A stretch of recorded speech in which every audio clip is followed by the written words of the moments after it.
네, 정부가 내놓은 추석 연휴 방역 대책 살펴봤는데요. 방역 당국이 백신 접종에 대한 계획도 추가로 발표했습니다.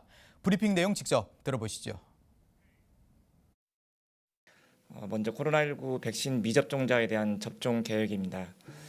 그동안 예방접종 순서가 되었지만 예약이나 접종 기회를 놓쳐서 접종하지 못하신 미접종자에 대해서 코로나19 예방접종을 추진합니다.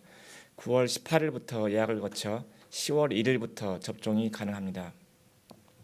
이는 4차 유행이 지속되고 전염력이 높은 델타 변이의 확산이 지속되는 상황에서 코로나19 감염 시 중증 사망 위험이 높은 고령층 미접종자를 포함해서 접종 가능한 연령층의 접종률을 최대한 높여서 코로나19로부터 보호하려는 것입니다.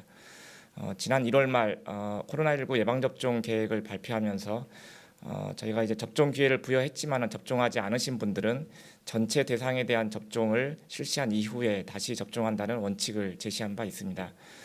지금까지 18세 이상 전체 연령층에 대해서 순차적으로 1회 이상 접종 기회가 부여되어 왔고 이달 말 18세 이상 1차 접종이 마무리되는 시점에 맞춰서 미접종자 접종을 추진할 계획입니다.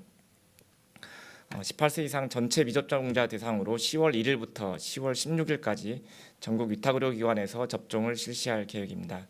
사전 예약은 코로나19 예방접종 사전 예약 누리집을 통해서 9월 18일부터 9월 30일까지 진행이 될 예정입니다. 백신은 화이자 또는 모더나 백신으로 접종할 예정이고 백신 종류는 대상자에게 백신별 공급 일정에 따라서 개별 안내할 예정입니다. 다음은 자녀 백신을 활용한 2차 접종 계획입니다. 9월 17일부터는 SNS 당일 신속예약 서비스 또는 각 의료기관별 예비명단에 연락처를 올리는 방식으로 2차 접종에 대해서도 자녀 백신 예약 및 접종이 가능해집니다. SNS 당일 신속예약 서비스는 그동안 네이버나 카카오 앱을 통해서 자녀 백신 당일 예약이 1차 접종만 가능했지만은 내일부터는 2차 접종도 당일 예약이 가능해집니다. 이 경우 백신별 허가 범위, 즉 화이자는 3주, 모더나 4주, 아스트라제네카는 4주에서 12주 범위 내에서 2차 접종이 가능합니다.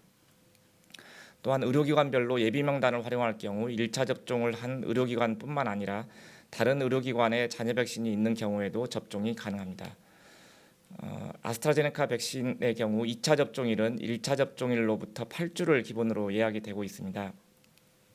다만 본인의 사정에 의해서 희망할 경우에는 사전 예약 누리집에서 4주에서 12주 범위 내에서 예약일 변경이 9월 28일부터 가능해집니다. 다만 위탁의료기관의 예방접종 준비 등을 위해서 2차 접종일은 예약 시스템 접속일을 기준으로 이틀 후로 예약이 가능합니다. 이러한 미접종자에 대한 접종이나 2차 접종 예약 조정 등은 백신 수급이 지속적으로 안정화되고 있는 데 따른 것입니다.